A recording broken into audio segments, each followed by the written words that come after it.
Assalamualaikum warahmatullahi wabarakatuh. Kita bahas dulu tugas di minggu kemarin ya. Minggu kemarin ada tugas yaitu jelaskan masing-masing kelebihan dan kekurangan dari sistem prabayar dan pasca bayar. Kita bahas dulu yang prabayar ya. Untuk sistem prabayar itu keuntungannya adalah kita bisa mengontrol ya pemakaian listrik kita. Sistem prabayar juga disebut dengan listrik pintar ya. Jadi ketika kita beli pulsa listriknya, kita juga bisa memantau sendiri ya, sehingga diharapkan kita bisa lebih hemat dalam pemakaiannya ya. Untuk kekurangan sendiri adalah ketika pulsa dari listrik tersebut akan habis, akan ada alarm yang berbunyi yang menyebabkan bising di telinga kita. Nah, sebelum kita lakukan pengisian ulang, maka selama itu pula alarm tersebut akan berbunyi ya. Secara garis besar seperti itu. Untuk yang pasca bayar ya, kelebihannya adalah kita tidak perlu takut listriknya akan mati ya. Jadi continue, mau kita pemakaiannya hemat atau boros, listrik nggak masalah ya. Tapi kalau prabayar, ketika kita memakai listrik boros yang harusnya untuk sebulan, mungkin dalam waktu 1 minggu bisa habis, tapi ini tetap lanjut ya, tidak pengaruh kuota pulsanya ya. Kekurangannya apa? Kekurangannya kalau pasca bayar adalah jika kita telat melakukan pembayaran, biasanya dalam kurun waktu 1 bulan, itu akan kena denda ya. Jika lama-kelamaan tidak kita lakukan pembayaran denda tersebut, maka dari pihak PLN bisa melakukan pemutusan saluran listrik ya. Kalau yang prabayar itu selama pulsanya masih ada, mau sebulan, 2 bulan, 3 bulan, itu enggak masalah, tidak ada denda dan tidak ada pajak administrasi.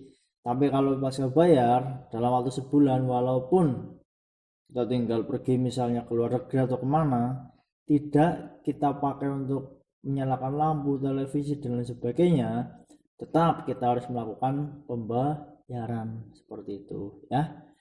Semoga bisa dipahami sampai sini ya. Selanjutnya kita masuk ke materi yaitu prosedur pemasangan APP atau alat pembatas pengukuran ya. Nah,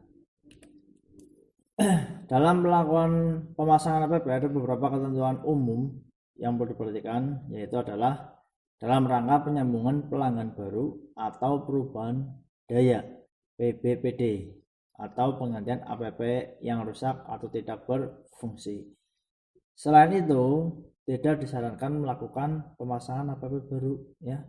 Perubahan daya maksudnya gimana? Mungkin dari yang awalnya 450, kemudian dia membeli AC sehingga perlu adanya daya yang lebih tinggi, maka dipasanglah daya 900 sehingga perlu dilakukan pemasangan APP ya. Kalau rusak juga sama ya, apalagi untuk pelanggan baru itu wajib yang namanya pemasangan APP. Nah, beberapa hal yang perlu diperhatikan dalam pemasangan APP itu adalah yang pertama atau poin A, APP harus dipasang pada dinding dengan permukaan tegak lurus dan tinggi pemasangannya dari titik pandang register ke permukaan tanah plus minus adalah 1,5 meter ya. Kalau lebih tinggi dari 1,5 meter nanti akan kesusahan ketika kita akan mengontrol, mengecek atau melakukan evaluasi, itu susah ya, harus mungkin naik kursi, naik tangga dan sebagainya. Nah, kalau tingginya kurang dari 1,5 meter, katakanlah 30 cm, 50 cm, itu juga sangat tidak aman. Kenapa? Ditakutkan ada anak kecil yang belum tahu mana benda yang berbahaya yang bisa buat mainan, mana yang tidak.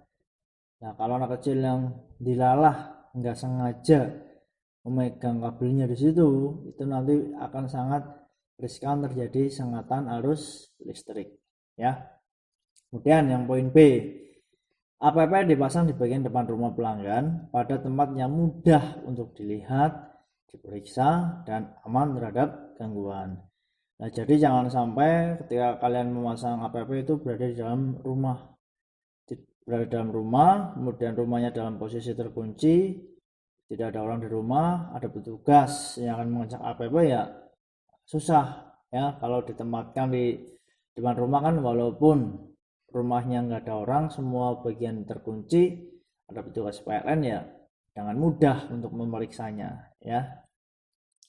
Dan yang poin C, bila meter energi dipasang pada dinding bagian luar bangunan dengan memperhitungkan kemiringan jatuh air hujan 45 derajat ya, jadi mereng ya.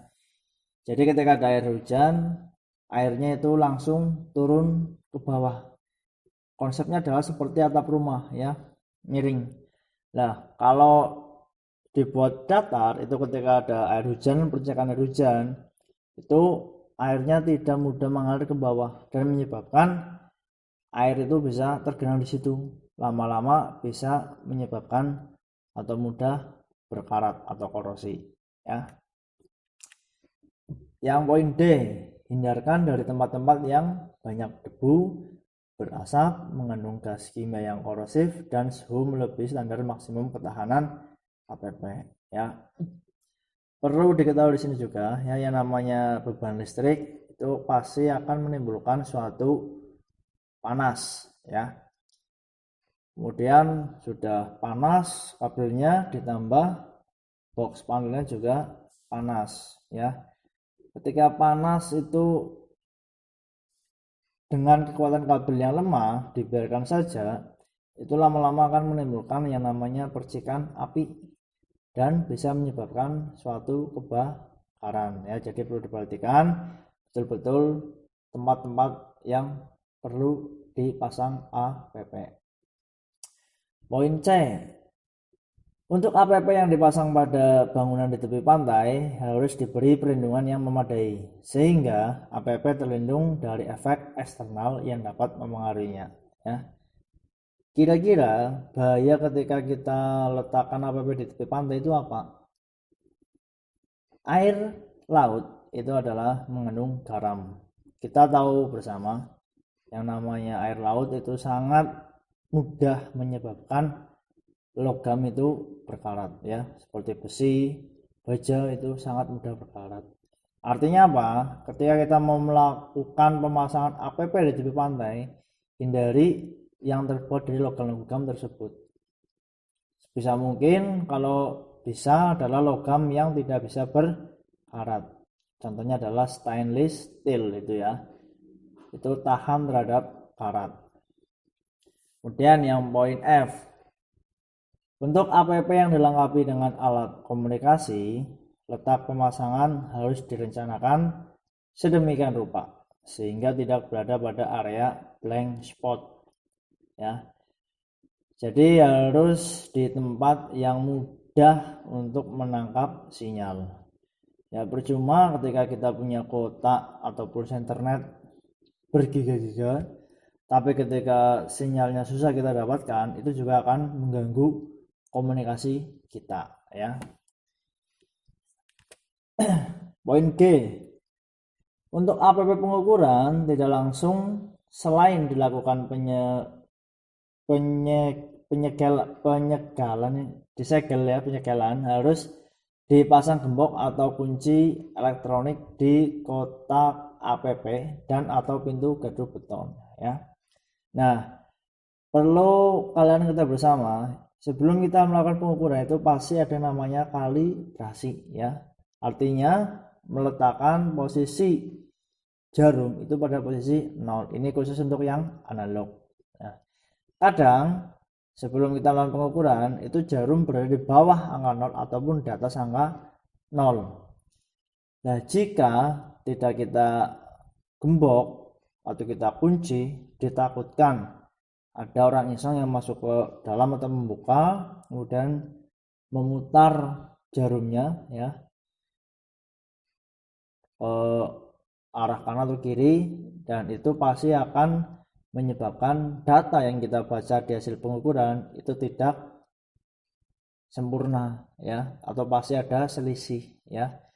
Kalau diputar ke kiri berarti nanti defaultnya adalah di bawah 0, nilainya pasti akan berkurang dengan nilai sebenarnya yang terukur. Jika diputar ke sebelah kanan atau menjauhi angka 0, itu nanti nilainya akan terlalu besar ya dari nilai sebenarnya yang kita lakukan pengukuran ya. Yang poin I, pemasangan APPTR sambungan SL atau sambungan layanan ke JTR harus menggunakan join press. Ini seperti ketika kita memasang kabel di terminal ya, itu wajib menggunakan sepatu kabel atau sekun. Tujuannya untuk apa? Pertama adalah untuk mempermudah ketika kita melakukan sambungan ya. Yang kedua adalah tidak mudah terlepas ketika terjadi suatu goncangan ya. Ketika kita nggak pakai sepatu kabel, kalian kupas kabel langsung pasang ke terminal, kesenggol atau tersentuh sedikit, itu kabel mungkin bisa lepas ya, itu sangat berbahaya ya. Kemudian yang poin J terakhir adalah pemasangan APP harus berdasarkan surat perintah kerja yang ditandatangani oleh pejabat berwenang. Ini yang melegalkan ya, atau membuat izin harus pihak yang berwenang. Jangan sampai tidak ada surat kalian lakukan pemasangan, itu namanya adalah tindakan ilegal atau melanggar hukum ya, seperti itu. Nah, untuk tugas tadi sudah saya sampaikan beberapa ketentuan ketika akan melakukan pemasangan APP ya. Salah satunya adalah hindari adanya atau pemasangan di area yang ada blank spot. Nah, kira-kira apa penyebab terjadinya blank spot dan bagaimana cara mengatasinya ya. Instruksinya sama seperti tugas-tugas sebelumnya ya, bisa dibaca sendiri di situ. Ya, mungkin itu saja yang bisa saya sampaikan. Mudah-mudahan bisa bermanfaat buat kalian. Ada kurang lebihnya saya mohon maaf. Bila taufik walhidayah. Wassalamualaikum warahmatullahi wabarakatuh.